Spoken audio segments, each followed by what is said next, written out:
Saya Rio Octaviano dari Road Safety Association. Kebetulan pada kesempatan ini kita akan sedikit memberikan tips sebelum berkendara. Gimana sih idealnya sebelum berkendara kalau misalnya kita mau jalan pakai mobil. Kebetulan ini sekarang kita bicara tentang roda 4, jadi kita pakai roda 4 dulu, kita buka dulu. Tapi ingat sebelumnya biasanya kalau misalnya mau buka pintu, cek surrounding dulu ya. Buat cewek-cewek terutama, cek surrounding dulu kalau misalnya memang aman. Dan kalau bisa waktu kita buka pintu ini jangan terlalu jauh jarak kita sama pintunya. Kita udah deket baru kita buka. Oke, sekarang kita mulai masuk ke dalam. Ini seperti yang kita bisa lihat, banyak sebelah obstacle yang harus dibersihkan. Seperti sun visor yang lagi turun, kita naikkan. Terus sekarang buat para pengemudi yang up to date, biasanya ini yang jadi masalah adalah obstacle seperti kabel charger. Terus kita cek juga di bawah sini ada apa aja gitu kan. Kalau misalnya emang sudah clear, kita sekarang sudah mulai minimal kita mulai adjust yang namanya spion dalam dulu, rear sudah di dalam.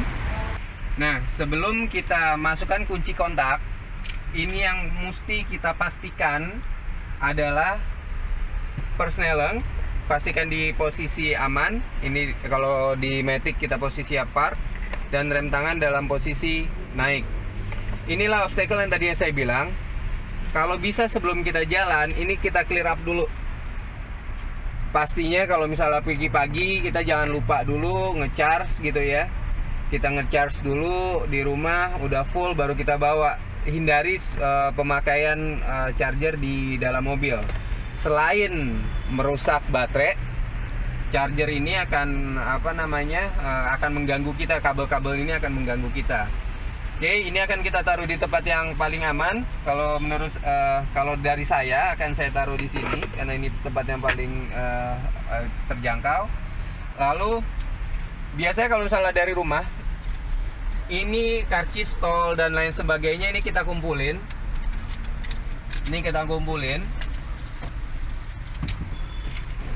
Dan yang kita pastikan jangan sampai kita bawa kalau kita mau clean up, kita clean up. Jangan sampai mengganggu, maksudnya biar kita clean di sini. Nah, ini biasanya saya nanti kita siapkan, ini nanti kita buang ke dalam tong sampah. Kalau misalnya di rumah kita buang ke tong sampah, atau kalau misalnya kita di kita di tempat lain ya kita usahakan cari tempat sampah. Oke, sekarang saatnya kita ngidupin. Jangan langsung buru-buru masukin kontak ke engine on gitu ya. Kita ACC dulu. Fungsinya adalah kita coba lihat semua yang ada di indikator-indikator yang ada di dashboard. Ini yang paling penting untuk kita lihat apakah masih ada ketersediaannya, dan kita punya planning, misalnya udah tinggal setengah atau tinggal 2 bar, kita punya opsi saya ternyata harus ngisi sekitar di jalan ini karena kita yang paling mengerti lokasi-lokasi pom bensin. Jadi balik lagi, indikator ini jangan diabaikan. Indikator ini adalah untuk melihat kondisi kendaraan saat ini. Kita bisa lihat di sini engine brake rem tangan kita naik. Di sini ada indikator aki, indikator oli, indikator pintu. Kebetulan pintu masih terbuka, dan indikator steering. Mulai hidupkan mesin. Oke, di saat kita hidupkan mesin, di sini kita bisa lihat banyak hal yang harus kita perhatikan. Antara lain, pertama, biasanya yang kita start itu adalah AC, karena sekarang kabin dalam kondisi tertutup. Kalau misalnya mobil para pemirsa ini menggunakan retractable, otomatis kita harus buka spionnya, spion dalam kondisi terbuka, karena ini kita sudah rear view udah kita lihat. Sekarang kita tinggal adjust spion kiri dan kanan. Kita adjust spion kiri dan kanan sesuai dengan. Sini kita bisa lihat spion pertama kita atur spion kiri. Usahakan spion kiri ini yang terlihat oleh kita adalah bodi sampai tiang kedua.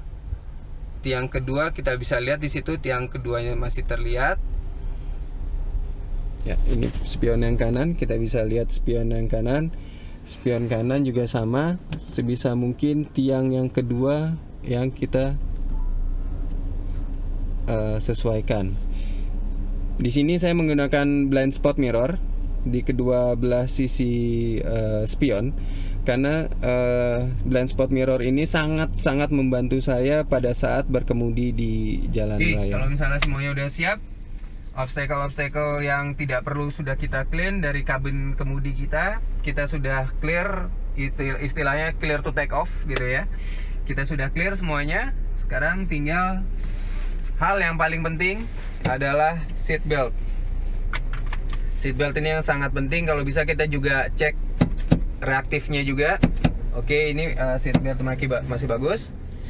Dan sebelum berkendara, ini tape biasanya yang jadi teman kita selama berkendara. Ingat, di head unit baru biasanya dia sudah ada warning gitu ya. Jadi ketika kita bergerak, kendaraan sedang bergerak, kita harus menghindari penggunaan atau mengatur dari head unit.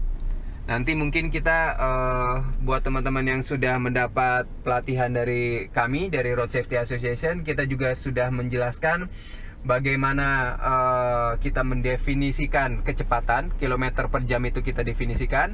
Dan kita juga bisa dan juga pernah kami sampaikan juga tentang jaga jarak ideal itu berapa, dan definisi atau detailnya dari jaga jarak itu seperti apa. Dan itulah yang menyebabkan kenapa radio ini sangat penting untuk diberikan pesan seperti ini, karena dalam waktu 1 detik itu sangat berarti buat kita. Jadi kalau misalnya kita udah oke, kita masukkan ke radio. Kalau misalnya kita bisa hidupkan, kita hidupkan. Saatnya kita jalan, ingat sebelum kita jalan jangan main selonong aja. Kalau yang pakai matic mungkin kita tekan rem dulu. Kita masukkan ke posisi masuk, posisi D. Kita turunkan rem tangan, rem masih ada di sini. Kita cek dulu surrounding. Kita cek kiri, kita cek kanan. Sama seperti kita menyeberang jalan. Kita cek kiri, kita cek kanan. Kalau misalnya semua udah clear, semua udah bersih, kita bisa jalan. Oke, itu aja dari saya. Saya Rio Octaviano dari Road Safety Association. Selamat berkendara, tetap selamat di jalan.